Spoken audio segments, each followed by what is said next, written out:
El tema de la felicidad no es un tema menor, es un tema que incluso desde la Carta de las Naciones está vinculado con un tema de derechos humanos, está vinculado con un tema del progreso de las sociedades y de lo que los individuos quieren hacer con sus vidas. La gente reporta en una encuesta como esta, dice, yo no me siento satisfecho con el país en el que vivo y no me siento satisfecho con la situación económica que yo tengo.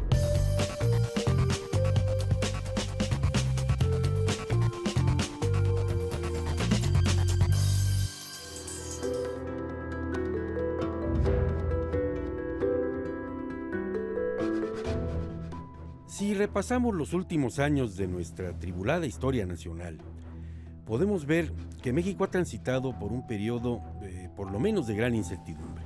Sumado a la violencia y al mediocre crecimiento de la economía, existen muchos otros elementos que promueven una visión poco halagadora del futuro.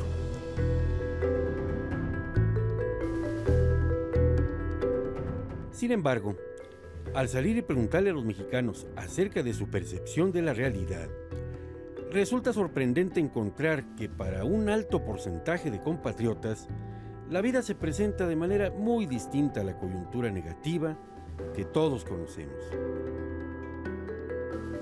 Para explorar el porqué de esta extraordinaria situación, hoy visitaré el Instituto de Investigaciones Sociales de la Universidad Nacional. Allí conversaré con Roberto Castellanos, quien es investigador y académico, sobre una encuesta que ha ido al fondo de esa realidad subyacente que coloca en entredicho los pronósticos negativos en este nuevo México. Cuando hablamos de satisfacción vital o satisfacción o bienestar subjetivo, que es el concepto que también se utiliza, lo que estamos queriendo decir, o por lo menos desde los trabajos de investigación académica y cada vez más también en distintos círculos de política pública, lo que queremos decir es que nos interesa saber cuál es el bienestar autorreportado por las personas. Es decir, las personas cómo dicen que se sienten. Sí.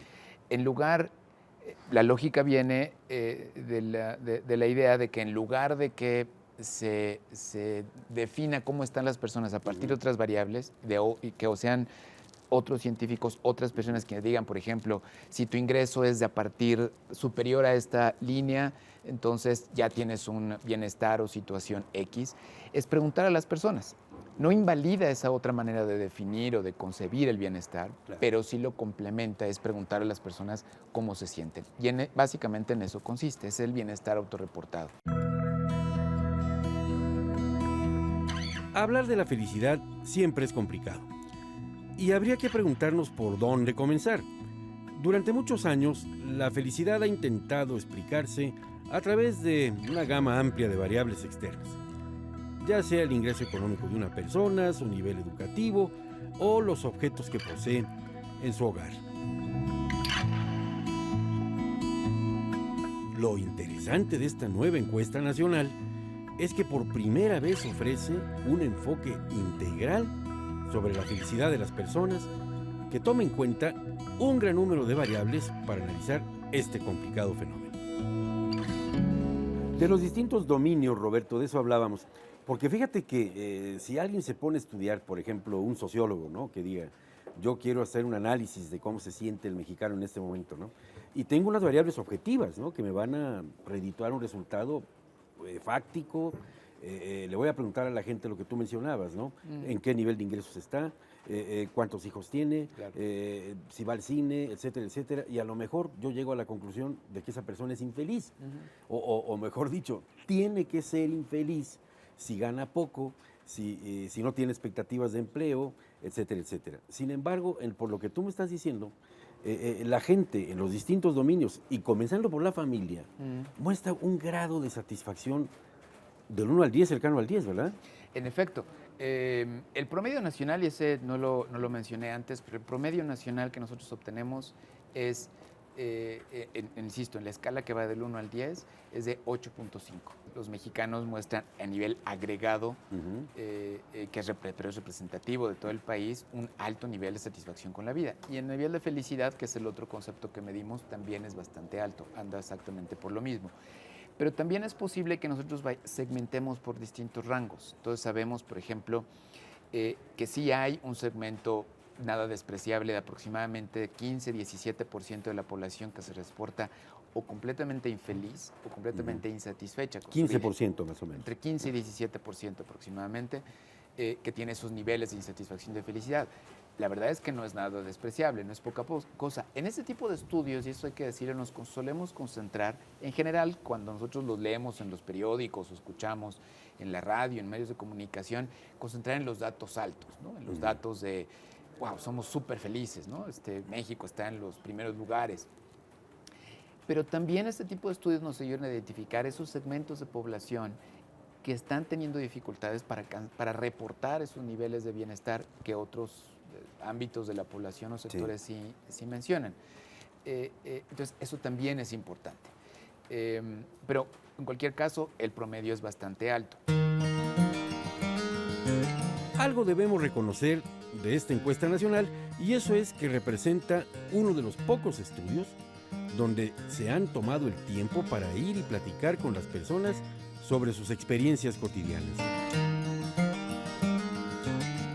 Porque en muchas ocasiones el gobierno o instituciones sociales especulan sobre aquellas cosas que una persona necesita para ser feliz, sin jamás acercarse a preguntarles si estas necesidades son correctas. En el plano de las políticas públicas, ¿cómo se traduce este esfuerzo que ustedes hacen? Ahí lo que te diría es que hay distintas maneras en las que se ha intentado en otros países. En México, en lo que hemos avanzado, y eso es un avance importante, es en medirlo. Naciones Unidas, la OCDE, muchos otros organismos internacionales, incluso países, lo que han venido haciendo en los últimos años es depurar la forma en la que se mide. Claro. La OCDE tiene publicado unos lineamientos para poder que a nivel nacional las oficinas o instituciones encargadas de generar estadísticas oficiales midan el bienestar subjetivo y eso ha sido un avance importante. Tal es la importancia de medir y conocer la felicidad real y subjetiva que el enfoque de análisis de esta encuesta nacional ya ha sido replicado en muchos países y se ha convertido en un tema de interés para los organismos internacionales más importantes, como es el caso de la OCDE y la Organización de las Naciones Unidas. Nos enfocamos mucho en 2 o 3 datos. ¿Cuál es el promedio de satisfacción? ¿Qué porcentaje de personas sienten estarse feliz o muy feliz? Y cuando hay ejercicios de comparación internacional, ¿en qué posición está México, ¿no?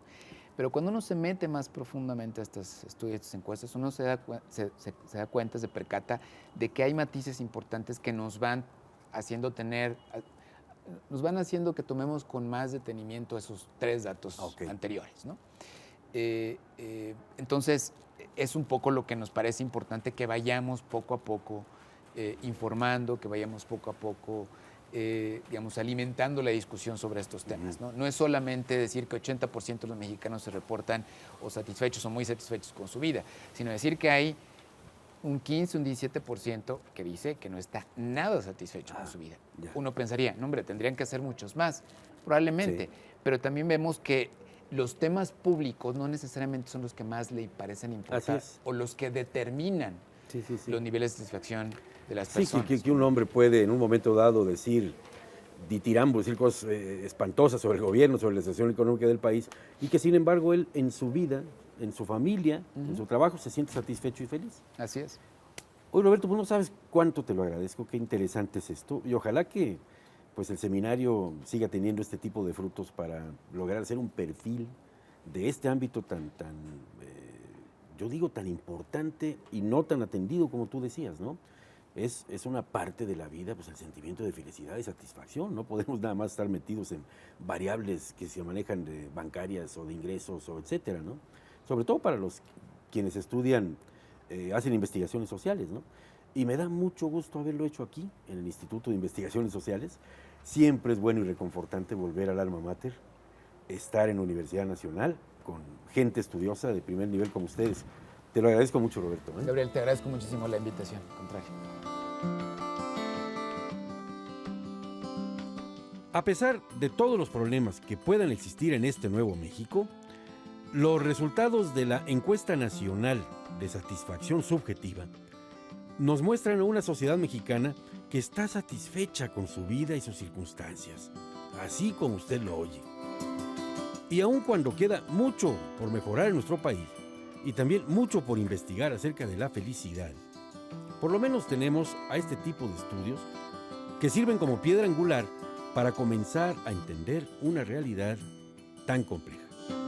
Al final, este tipo de estudios sirve también para demostrar que en un país como México, la felicidad termina por imponerse ante cualquier problema que pueda ser causado por el origen que usted quiera, que va desde el gobierno, el crimen organizado, la situación económica. Y esto es sin duda una causa para estar felices.